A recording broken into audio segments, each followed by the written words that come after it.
Pinaka-threat sa akin si Kyrie. Siya lang yung nakakasabay sa akin sa galawan. Yan.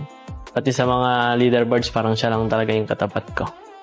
Naalala nyo ba yan mga Lodi? Total 2 araw na lang bago ang MSC. Napakalaki na posibilidad na magkatapat si Carl TC saka si Kyrie. Balikan natin ulit kung sino ba sa tingin ng mga players sa pinakapalo na jungle ng MPLP Season 9. Sa akin yung pinakamaangas at magaling na jungler na nakalaban namin is si SDYZ. SDZYZ. Parang may sarili siyang playstyle kung paano maglaro as a jungler. Siya yung una nagsimula ng jungler emblem sa kahit anong hero. Tingin ko yung pinakamaangas sa jungler ngayon si Carl tsaka si Kyrie. Kyrie pa rin. Kyrie. Si Kyrie. Kyrie. Kyrie. Kyrie. Kyrie. Kyrie. Si Kyrie. Kasi nasa kanya na lahat ng hanapin mo sa isang jungler eh. Tulad ng kanyang mechanics tsaka decision making. Nagkakatalo na lang sila sa sa team play. Matalino siya sa mga pagdating sa mga objectives. Marunong siya pumili ng mga team fights. Kahit nung past seasons pa hanggang ngayon, hindi nawala yung angas niya sa laro. Kasi sobrang galing niya talaga pag nakukuha niya yung mga comfort hero niya, gaya ng Lin. Lalo na kapag nakaling siya kasi napaka-discarded niya maglaro. Mahirap din minsan hulihin. Napakalupit niya magling. Kaya niyang labanan kahit 4. Ilang beses na siya naglabas ng funny tapos successful. Flexible niya masyado, parang ang kulit. Pag nakontesan mo sa Lord yun, idol na kita pag nakuha mo ng Lord yun. Madalas nabubuhat niya yung team niya. Tsaka magaling siya dumiskarte. Kahit nalulugi siya or nagugulat. Gagalingan na ako ngayong regular season na jungler kay Demon, kay pati kay Carteezy. Carl TC. Carteezy. Carteezy. Carteezy. Carteezy. Carteezy. Carteezy. Carteezy. Carteezy.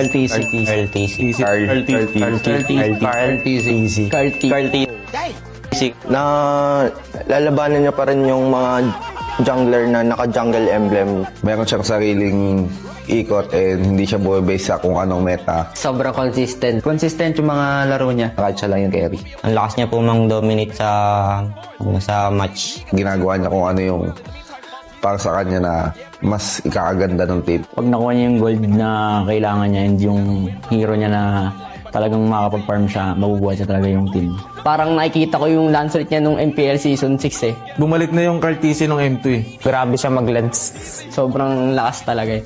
Nagamit niya yung hero niya, lalo na yung lance niya sa mga teamfight nila. Nagkakaroon ng magandang execution. Tumutusok talaga parang season 6 lang. Ang galing niya mong micro. Ang galing niya mang micro. Parehas kami ng playstyle, sobrang aggressive namin. Pag nag-snowball talaga siya, tuloy-tuloy na talaga. Ibang iba talaga. Yung pagkakuha niya ng Savage against sa Omega yata yun. Grabe yung bilis ng daliri. Pinaka-threat sa akin si Kyrie. Siya lang yung nakakasabay sa akin sa galawan. Yan. Pati sa mga leaderboards, parang siya lang talaga yung katapat ko. Tingin nyo mga Lodi, Carl TC pa rin ba sa MSC 2025? O ito na ang panahon ni Kyrie, ni King Kong, ni Sekaiso, ni Sutsujin? Abangan natin yan. One Papa shuts him down, but Carl TC makes the others pay anyways. 3 for 1, immediately traded out. Make that a 4 for 1. Give it to him. Pico only watches, and he needs to get out of here. Can he though? Give it to him. 3 members chasing him down, and there's only so much. Alone, Khalid.